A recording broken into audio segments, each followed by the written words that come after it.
Welcome to What If the Undertaker won the United States title with in his feud with Mr. Kennedy. Now this goes back to No Mercy. The year is 2006 into 2007. We'll be ending this at WrestleMania. So we're gonna start out at No Mercy, where Mr. Kennedy does in the real timeline and this timeline win by disqualification, but this time the title is on the line. I don't think it was on the line in the the real timeline. Uh, so Mr. Kennedy tries to run away with the title, but Undertaker grabs the title and hits Mr. Kennedy, causing the disqualification that sets up Friday Night SmackDown. We have Mr. Kennedy versus returning Chris Benoit. And this match goes to no contest, and it is for the United States title, by the way. The Undertaker attacks Mr. Kennedy, but Chris Benoit pulls Taker around as Teddy Long comes out and says, "We're gonna have a triple threat match next week, Alea," and it will be the Undertaker versus Chris Benoit versus Mr. Kennedy for the United States title. As you can expect, Mr. Kennedy is using all the weaselly ways in the no disqualification realm to try to get out of this. But he's letting Chris Benoit and Undertaker do all the work, try to come and steal their pins. But at the end of the day, it's Chris Benoit who is pinned by the Undertaker to win his very first United States title. United States title. It's the following week on SmackDown, and Mr. Kennedy defeats Chris Benoit in a number one contenders match. Now, I believe that Mr. Kennedy has beaten everybody on the SmackDown roster already, so now Mr. Kennedy officially has defeated everyone on the SmackDown roster as we head into Survivor Series. Now, Mr. Kennedy becomes a two-time United States champion, beating The Undertaker in a first blood match when MVP hits The Undertaker in the head with a steel chair, busting him wide open. But that's not all for Survivor Series, as you'll see in one moment. Team Cena and Team Big Show. How is this like in my whole storyline? Well, it actually makes sense because Team Cena, which you can see consists of John Cena, Bobby Lashley, Kane, RVD, and Sabu, taking on Team Big Show, which is Big Show, Finley, MVP, Test, and Umaga. Now, MVP is now setting up for the Playmaker finisher, and MVP is setting up for the Playmaker on Kane when the lights go out. When the lights are on, the Undertaker is in the ring. MVP is shocked and scared when Kane hits the chokeslam to eliminate him from the match, which I don't think was part of how they did in the main storyline, so this is part of my new storyline, especially 2 slides from now. I just want to make a quick note here that Chris Benoit and Chavo Guerrero continue their feud as normal, but the United States title is not on the line in this storyline. It is just Chris Benoit and Chavo Guerrero doing their thing. Now, this happened on SmackDown, but I'm going to have it happen at December to Dismember to try to make that somewhat salvageable, but that's not the point of this video. Brothers of Destruction defeat Kennedy and MVP, with MVP taking the pin from The Undertaker. In the normal timeline, this was a last ride match, but in this timeline, The Undertaker will face Mr. Kennedy in a it's a 3 stages of hell match. And the first one is a casket match, which The Undertaker wins, and then he changes the casket, getting the win in the last ride match. The Undertaker drives off, and later on the show, we see Undertaker take Mr. Kennedy out of the hearse. Well, Mr. Kennedy's casket out of the hearse, and bury him alive for the final fall of the match, which he didn't really need because he already wanted to. But Kennedy is now buried alive.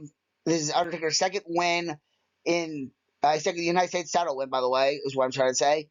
And Mr. Kennedy is written off TV for a little bit because he's kind of dead. At this moment, I would just like to remind everybody that I found all these images on Google and copyright to the rightful owner. King Booker and Finley want world title matches, but Teddy Long makes them face the Brothers of Destruction instead.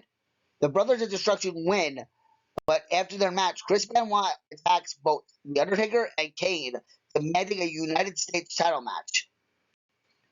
Chris Benoit did not get the United States Championship match, but a chance to qualify for a United States title match as he took on Kane and defeated Kane, making him the number one contender for the Undertaker's United States title.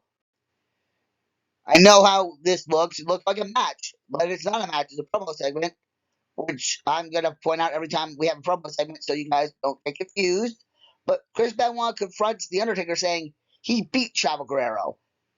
And he was screwed over by The Undertaker when he had that triple threat match all the way back months ago. He wants a one-on-one match against The Undertaker, and he's not disappointed to be screwed out of it. When they have their match, Benoit says he'll be the champion, which brings us to next week. It's not time for the United States title match, but it is time for Undertaker to squash Chavo Guerrero in a job match, which now will set up our United States title match for next week on SmackDown. The Undertaker does retain the United States title against Chris Benoit, but they go the distance, and they are both exhausted heading into the Royal Rumble in just 2 days' time.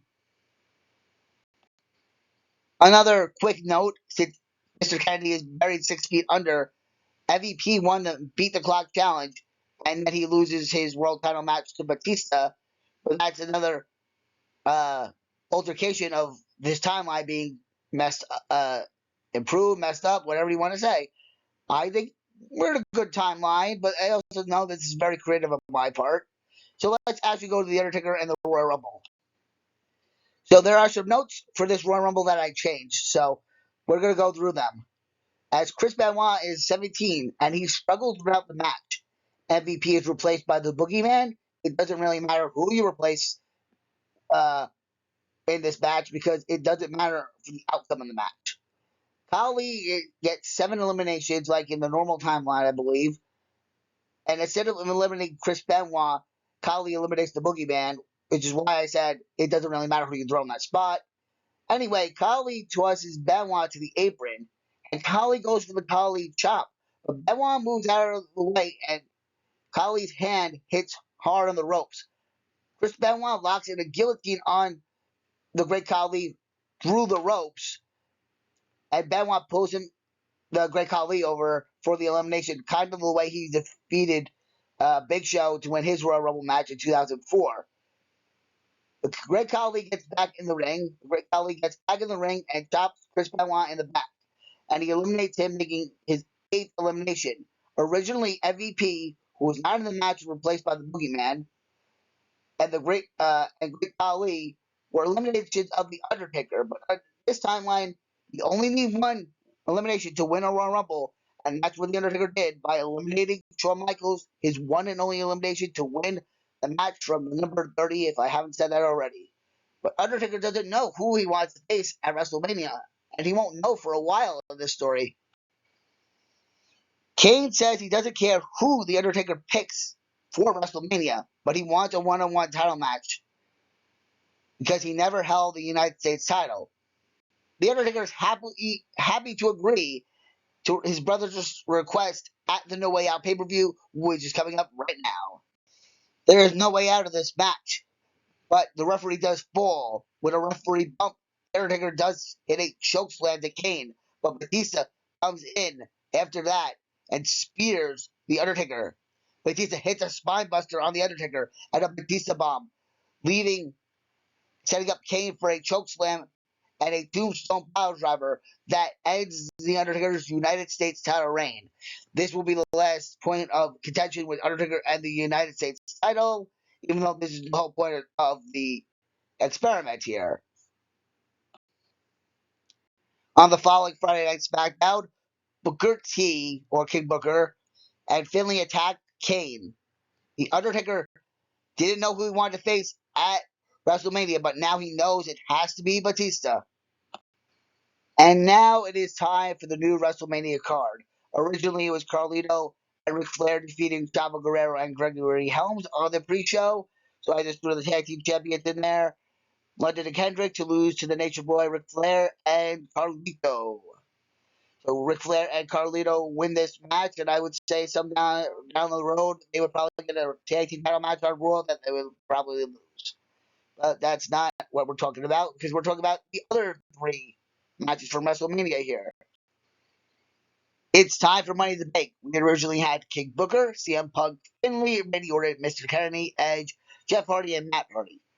First things first, with not MVP, with Mr. Kennedy being 6 feet under, returning the following night on Raw, I would say, or maybe the following week in the draft. I'm not sure. Probably whatever the draft is.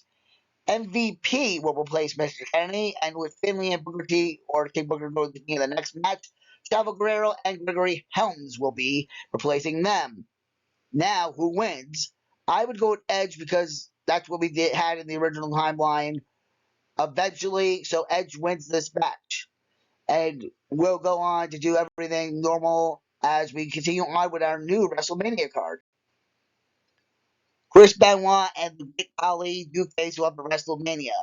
Now, I really don't know if Khali would win, but I think WWE would book Khali to win.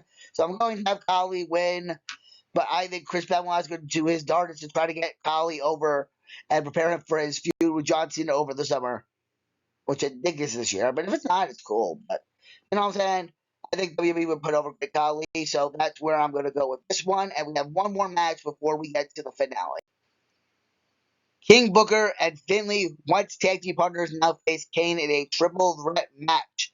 I am going to have Kane retain here, and maybe he'll hopefully join his brother with championship gold at the end of the night. But who knows who will face? I mean, we know Batista and Undertaker are going at it, but who's coming out of that match as a victor? We'll see for our final slide.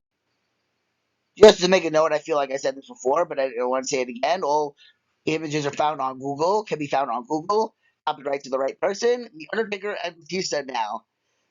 They go the same way, and Undertaker wins. I really don't have anything else to say. But what do you think of Undertaker becoming a two-time United States champion? Because when I just started writing this, I was like, it's going to be one time and it's going to be done. But you know what? It actually worked for WrestleMania 23. My very first WrestleMania I saw live. Live on pay-per-view, because I had 21 and 22 on DVD. Anyway, what do you think of this? Like, comment, subscribe, and I hope to see you next time. In the meantime, stay nice for disability rights.